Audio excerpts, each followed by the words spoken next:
भगवान द्वारिका लीला में जैसे एक चीज सुनिएगा, आप सब लोग हमारी कथा सुनने आते हैं, हम कथा सुना के जब जाएंगे तो अपनी माता जी को फोन करते हैं, उनसे पूछते कथा सुनी?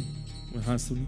कैसी रही आज की कथा? ठीक रहा? कुछ हमने अटपटा तो नहीं बोला? कुछ गलत तो नहीं निकल गया? हम अपनी माँ से ही पूछते हैं और किसी से नहीं पूछते। ऐसे ही द्वारिकाधीश श्री कृष्ण जब अपनी स्वधर्मा सभा में बैठते हैं तो ब्रह्मा जी खड़े हैं, महादेव खड़े हैं, इंद्र खड़े हैं, बड़े बड़े राजनेता खड़े हैं और भगवान वहां उपदेश देते हैं। और उपदेश देने के बाद जैसे ही अपने सिंहासन से उतर के पीछे जाते हैं, उद्धव को बुलाते, उद्धव इधर आओ, सब ठीक था? कुछ हमने गड़बड़ी तो नहीं करी? हमारे वचनों में कोई गड़बड़ी, शब्द आदि सब ठीक थे ना? तब उद्धव ठाकुर जी को गलती बताता, आज आपने सभा में क्या गलती की, आपने कौन से शब्द का प्रयोग किया, क्या करना चाहिए था, क्या नहीं करना चाहिए था, ये सब उद्धव बताता है।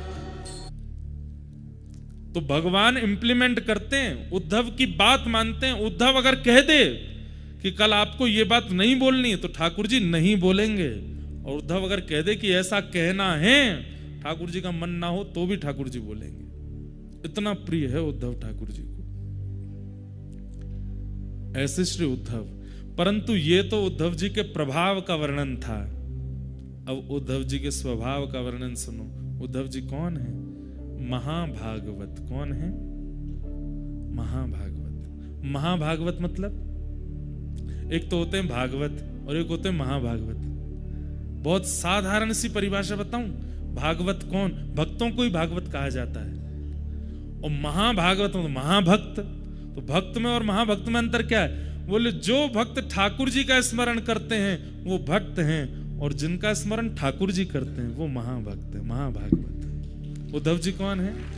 महाभागवत। उद्धव जी महाभागवत है। उद्धव को याद भगवान करते हैं। उद्धव सुबह उठते ही स्नान ध्यान जैसे ही कर लेता है, उद्धव पूजा में नहीं बैठता। द्वार खटखटा रहा है, खोलो। उद्धव कहता रुक जाओ, केश काट रहा हूं। अरे जल्दी खोलो।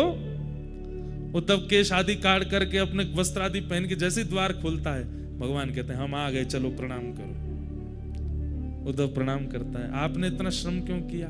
अरे हमको याद आ रही थी, जब से नहा धो के उठे तब से सोच रहे थे अब जाएं उद्धव के पास, अब जाएं उद्धव के पास। नहा लिया होगा, तैयार हो लिया होगा, अब तो बैठ गया होगा आसन पर, अब जब करेगा तो मैं आ गया। चलो उद्धव। सोचिए, कोई शालिग्राम जी की पूजा करता है, कोई नारायण जी की मूर्ति की पूजा करता है, कोई कलशों का स्थापन करके पूजन करता है, कोई अक्षत में देव को विराजमान करता है।